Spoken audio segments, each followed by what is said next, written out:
శ్రీమాత్రే నమః. సద్గురు జ్యోతిషాలయం 2025 మే నెల రాశి ఫలితాలని మనం తెలుసుకోబోతున్నాం. మా ఛానల్ ద్వారా చూస్తున్నటువంటి ప్రేక్షక మిత్రులందరికీ కూడా శుభాభివందనాలు. మా ఛానల్స్ బాగా చూస్తున్నారు, ధన్యవాదాలు. కానీ సబ్స్క్రైబర్స్ అనేవాళ్ళు కొంచెం తక్కువగా ఉన్నారు, కొంచెం సబ్స్క్రైబ్ చేయండి. ఈ పక్కనున్న బెల్ బటన్ కానీ మీరు కొట్టేస్తారనుకోండి, మా ఛానల్లో ఉన్నటువంటి అన్ని కార్యక్రమాలు కూడా మీకు వస్తూ ఉంటుంది, మీరు చూడొచ్చు. మీకు ఉపయోగపడే విషయాలు చెప్పడం జరుగుతుంది. కమింగ్ టు జాతకం. జాతకం అనేది పడుతున్న వర్షానికి ఒక గొడుగే కానీ జాతకం జీవితం కాదు. మేము చెప్పే ఈ రాశి ఫలితాలు గోచార గ్రహస్థితులను దృష్టిలో పెట్టుకొని చెప్తున్నాం. ఇది మీ యొక్క వ్యక్తిగత జీవితానికి ఒక 30% నుంచి 40% మాత్రమే వర్తిస్తుంది. మీరు పుట్టినప్పుడు ఉన్నటువంటి ఆ లగ్నము, ఆ నక్షత్రము, ఆ పాదాన్ని బట్టి మీ యొక్క సంపూర్ణ జాతకం అనేది తెలియబడుతుంది. ఇంకా నువ్వు జాతకం అంటే ప్రతి ఒక్కరికి కూడా నాకు ఉద్యోగం ఎలా ఉంటుంది, నాకు వ్యాపారం ఎలా ఉంటుంది, నాకు ఆరోగ్యం ఎలా ఉంటుంది, దాంపత్య జీవితం ఎలా ఉంటుంది, సంతానం ఉంటుందా, ఉద్యోగం వస్తుందా, వ్యాపారం బాగుంటుంది, ఇవే ఏదో టెన్షన్స్తోనే ప్రతి ఒక్కళ్ళం కూడా జీవిస్తున్నాం. దానికి ఉపశమనంగా ఈ మాస ఫలితాలని ప్రతి మాసంలో కొన్ని గ్రహాలు మారుతూ ఉంటాయి కాబట్టి ఆ గ్రహాల యొక్క గమనాన్ని దృష్టిలో పెట్టుకొని అన్ని వర్గాల వారిని దృష్టిలో పెట్టుకొని ప్రిడిక్ట్ చేయబడింది ఈ మాస ఫలితాలు. ఇప్పుడు మనం 12 రాసుల్లో ఒక్కొక్క రాశిగా మనం చెప్పుకోబోతున్నాం. జ్యోతిష్ శాస్త్రరీత్యా 12 రాశుల్లో ముందుగా మొదటి రాశి అశ్విని నక్షత్రం 1, 2, 3, 4 పాదములు, భరణి నక్షత్రం 1, 2, 3, 4 పాదములు, కృతికా నక్షత్రం మొదటి పాదంకు సంబంధించిన వారు మేషరాశి వారు. ఎడిటర్స్ ఇక్కడ కట్ చేయాలి. ఇంకొక సబ్జెక్ట్ ఇక్కడ చెప్పబోతున్నాను, దీని పైన ఎక్కించిన తర్వాత కింద రాశి ఫలితాన్ని చెప్పాలి. జాతకం ఎవరైనా మీ పరిసర ప్రాంతాల్లో ఉన్నటువంటి సద్గురుల్ని సంప్రదించి జాతకం తెలుసుకోండి, లేదా మా ద్వారా తెలుసుకోవాలనుకుంటే 21 వయసు లోపున్న వాళ్ళు అడగకూడదు. ఎందుకంటే మీరు విద్య చదువుకుంటున్నటువంటి వారు కాబట్టి మీరు ఖచ్చితంగా మీ యొక్క వ్యక్తిగతమైనటువంటి జీవితంలో 21 సంవత్సరాల వరకు జాతకం అడగకండి. 60 సంవత్సరాలు దాటిన వారు మీరు అన్నీ అనుభవించుంటారు, మంచి చెడు అన్నీ చూస్తుంటారు కాబట్టి మీకు జాతకంతో పని లేదు. అడగడానికి కూడా ఇల్లీగల్ అఫైర్స్కి సంబంధించింది ఏది అడగకూడదు. నాకు అప్పులు బాగా ఉన్నాయి, జాతకం చెప్పండి అంటే ఎవరు చెప్పరు. మీ అప్పులు తీసుకున్న చోట ఖచ్చితంగా కష్టపడి ఇవ్వండి, అదొకటే జాతకానికి ఉన్నది. రైట్. ఇప్పుడు మేషరాశి. ఈ మేషరాశి వారికి ఈ నెల ఎలా ఉంది? శ్రీమాత్రే నమః. జ్యోతిష్ శాస్త్రరీత్యా 12 రాశుల్లో 11వ రాశి అయినటువంటి కుంభరాశి మిత్రులారా, మీరు ధనిష్ఠ నక్షత్రం 3, 4 పాదములు, శతభిష నక్షత్రం 1, 2, 3, 4 పాదములు, పూర్వభద్ర నక్షత్రం 1, 2, 3 పాదాలకు జన్మించిన మీరు కుంభరాశి వారిగా పరిగణించబడుతున్నారు. ఈ నెల మే 2025 మీకు శుభాశుభ ఫలితాలు ఎలా ఉన్నాయి అంటే 7.5 శని 7.5 యొక్క ప్రభావం కొంచెం ఉంటుంది. కుంభరాశి మిత్రులారా, ఈ మాసం అనుకూల ప్రతికూల ఫలితాలు మిశ్రమంగా ఉంటాయి. బుధుడు అనుకూలంగా ఉన్నాడు, శని జన్మంలో ఉన్నాడు, 7.5 శని ప్రభావం ఉంటుంది. శుక్రుడు చాలా అనుకూలమైన ఉన్నత స్థితిలో ఉన్నాడు. బృహస్పతి నెల మొదటి అర్ధభాగంలో సగటు ఆర్థిక ఫలితాలు అందిస్తున్నాడు. అంచనాలకు మించి ఖర్చు ఉంటుంది, ఆర్థిక సౌకర్యం సంతృప్తికరంగా ఉంటుంది, అన్ఎక్స్పెక్టెడ్ ధన ప్రవాహం ఉంటుంది, మరియు కొత్త పెట్టుబడులు అనుకూలంగా ఉంటుంది. మీ ప్రత్యక్ష ప్రభావం పెరుగుతుంది, నూతన వివాహానికి అవకాశం ఉంటుంది, ప్రభుత్వం నుండి పొందవలసిన రాయితీలు, పర్మిషన్స్ అవన్నీ దొరుకుతాయి. సోదర సోదరీమణులతో ఉన్నటువంటి సమస్య ఒక గుదిబండలాగా తయారవుతుంది మీకు. అదేంటి గురుగారు ఇలా చెప్తున్నారు, బాగుందంటున్నారు వాళ్ళంటే చాలా ఉంది. కలత్ర దోషంలో చాలా ఉన్నాయి, భార్యాభర్తల మధ్య సఖ్యత లోపం, అన్నతమ్ములో మీకు నెత్తి మీద కూర్చొని మిమ్మల్ని ఇబ్బంది పెట్టే అవకాశాలుగా ఉన్నాయి. జాగ్రత్త. అన్వాంటెడ్ కమిట్మెంట్స్, వాగ్దానాలంతా ఇవ్వకండి. వివాదాలు ఉంటాయి. మాస ద్వితీయంలో వృత్తి వ్యాపారంలో అంతంత మాత్రంగా సాగిన అవసరానికి చేతులు నిల్వ ఉంటుంది. ఉద్యోగంలో సహోద్యోగుల వివాదాలు ఉంటాయి. ఇతర వ్యవహారంలో జోక్యం ఖచ్చితంగా చేసుకోకండి. సంతాన యోగ్యం అద్భుతంగా ఉంటుంది. ఆస్తి సమస్యల్లో సహనం పాటించండి, లేదా మీరు నష్టపోయే అవకాశాలు ఎక్కువ కనబడుతున్నాయి.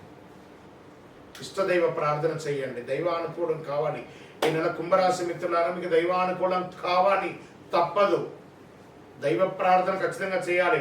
పాత వాహనాన్ని మార్చాలనుకున్నాను, మార్చకండి, ఇప్పుడు అలాగే ఉంచండి. విద్యార్థులకి పబ్లిక్ రిలేషన్, మీడియా మరియు టెలికమ్యూనికేషన్ చదువుతున్న విద్యార్థులకి నెల బాగా ఉంటుంది.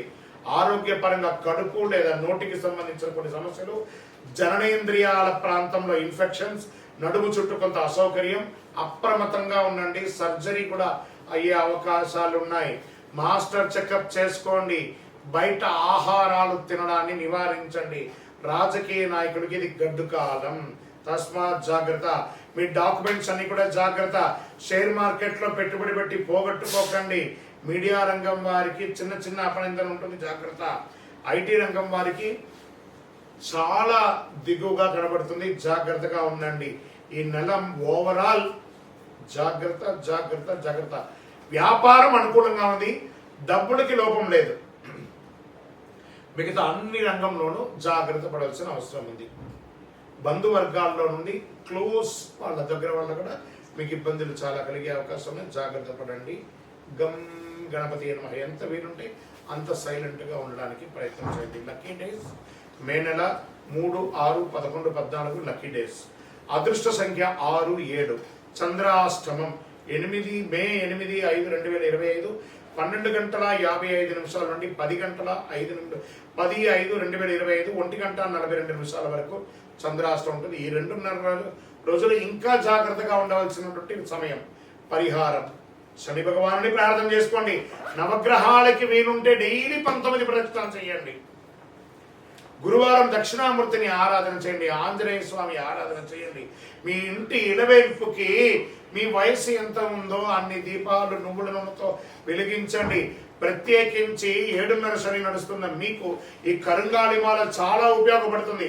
శని యొక్క వీక్షణ తగ్గిస్తుంది, శని ప్రభావం తగ్గిస్తుంది, సకల దోషాలు దొరుకుతుంది, ఆనందంగా ఉంటుంది. ఈ కరింగాళిమాలను ధరించండి. ఇంకను మీ యొక్క వ్యక్తిగత జాతకానికి ఈ కింద ఉన్న నంబర్కి మీ పేరు, మీ date of birth, time of birth, place of birth రాసి మాకు వాట్సాప్ చేయండి. కాల్ చేయకండి, మా అడ్మిన్స్ మీకు రెస్పాండ్ ఇస్తారు. మళ్ళీ ఒక్కసారి చెప్తున్నాను, కుంభరాశి మిత్రులారా, జాగ్రత్త జాగ్రత్త జాగ్రత్త. విజయోస్తు. శ్రీమాత్రే నమః. చాలా మందికి ఒక అపోహ ఉంటుందండి, శని దృష్టి పడితే యోగమా, కష్టమా, లాభమా? ఏ రకంగా సాధారణంగా శని దృష్టి పెడితే సర్వనాశనం తప్పదు అనే అపోహ ఒకటి ఉంది. ఇందులో కొంత మాత్రమే నిజం ఉందండి. శని ఈశ్వర శబ్దం కలిగిన వాడు, శనీశ్వరుడు అంటాం చూసారా, ఈశ్వర శబ్దం కలిగిన వాడు. అందుకే ఈశాన్యంలో నవగ్రహాలను పెడతారు. ఎలా వేదంలో కూడా ఏం చెప్పింది, ఈశాన సర్వ విజ్ఞానం ఈశ్వర సర్వభూతానాం బ్రహ్మాధిపతి బ్రహ్మణోధిపతి బ్రహ్మ శివోమే అస్తు సదా శివం. అలాగే నవగ్రహాలు కూడా ప్రతి దేవాలయంలో ఈశాన్యంలో ఉంటుంది. కొన్ని మినహాయింపులు కూడా ఉన్నాయి. ఎలా అంటే తులా, ధనుసు, మీన రాసుల నుంచి శని ఏ రాసులను చూసినా ఆ రాసులు ఉత్తమ ఫలితాలను పొందుతారని జ్యోతిష్ శాస్త్రం చెప్తుంది. శని తానున్న రాశి నుంచి 3, 7, 10 రాశులను వీక్షిస్తాడు. ప్రస్తుతం మీనరాశిలో ఉన్నందువల్ల శనీశ్వరుడు వృషభ, కన్య, ధను రాశులను వీక్షించడం జరుగుతుంది. ఈ వీక్షణ వల్ల ఈ రాశుల వారికి యాక్టివిటీ పెరుగుతుంది. కొన్ని రాశులు చిన్న ఇబ్బందులు ఉండొచ్చు. శని దృష్టి ఉన్న నేపథ్యంలో కొన్ని రాశులకు ఆదాయం, వృత్తి, ఉద్యోగ అవకాశాలు, సుఖ సంతోషాలు కలుగుతాయి. ఆదాయ ఉద్యోగ యోగాలు పడతాయి. ఈ 3 రాశులతో పాటు తానున్న మీనరాశికి తన సొంత రాశి అయినటువంటి మకర, కుంభరాశులు శని శుభ ఫలితాలు ఇస్తున్నాడు. శని భగవానుడు అష్టమ శనిగా సింహంలో, అర్ధాష్టమ శనిగా ధనుసులో, 7:30 శనిగా మేషరాశిలో, కుంభరాశిలో, మీనరాశిలో ఉన్నారు. వీళ్ళందరూ కూడా పరిహారం చేసుకోండి. పరిహారం అంటే ఖర్చులు పెట్టేసుకొని చేసేసుకోవడం కాదు. చక్కగా దైవారాధన చేసి నవగ్రహాలకి ప్రదక్షిణ చేసి బెల్లం ఉంటుంది చూసారా, ఆ బెల్లాన్ని కాకికి పెట్టండి. గోడ మీద కాకధ్వజాయ విద్మహే ఖడ్గహస్తాయ ధీమహి తన్నః మంద ప్రచోదయాత్. ఈ శని ఇబ్బందులు ఉన్న వాళ్ళందరూ కూడాను చెప్పవలసిన మంత్రం ఏమని చెప్పుకోవచ్చు, నీలాంజన సమాభాసం రవిపుత్రం యమాగ్రజం ఛాయామార్తాండ సంభూతం తన్నమామి శనైశ్వరం. ఇలాంటి మంత్రాలు చెప్పుకొని పరిహారం చేసుకోవచ్చు. మరి శనికి సంబంధించినటువంటి చెట్టు ఏమంటే జమ్మి చెట్టు. ఈ జమ్మి చెట్టు ఎక్కడ ఉంటే ఆ జమ్మి చెట్టుపై ప్రదక్షిణ చేయండి. ఒకవేళ జమ్మి చెట్టు మీకు అందుబాటులో లేదు, ప్రదక్షిణ చేయలేదు, జమ్మి చెట్టు కరుంగాళి. 90 సంవత్సరాలుగా ఉన్న జమ్మి 140 సంవత్సరాలు కానీ కరుంగాళి అవుతుంది. ఈ కరుంగాళి మాలను ధరించండి, జపం చేయండి. ఈ మంత్రాన్ని మాల జపం చేసుకుంటూ మాల వేసుకోండి. అద్భుతమైనటువంటి ఫలితాలు పొందుతారు. శని దోష నివారణ జరుగుతుంది. ఆరోగ్యం బాగుంటుంది, ఐశ్వర్యంగా ఉంటారు, సంతోషంగా ఉంటారు. శని భగవానుడు మాకు వచ్చారు, మాకు షాడేసారి జరుగుతుంది, అష్టమ శని జరుగుతుంది, అర్ధాష్టమ జరుగుతుంది అని, కంఠ శని జరుగుతుంది, జన్మ శని జరుగుతుంది అని అపోహ ఉంటే దాన్ని తీసి పడేసండి. శని భగవానుడు మనల్ని ట్యూన్ చేస్తున్నాడు, జీవితాన్ని నేర్పిస్తున్నాడు. నేర్చుకోండి.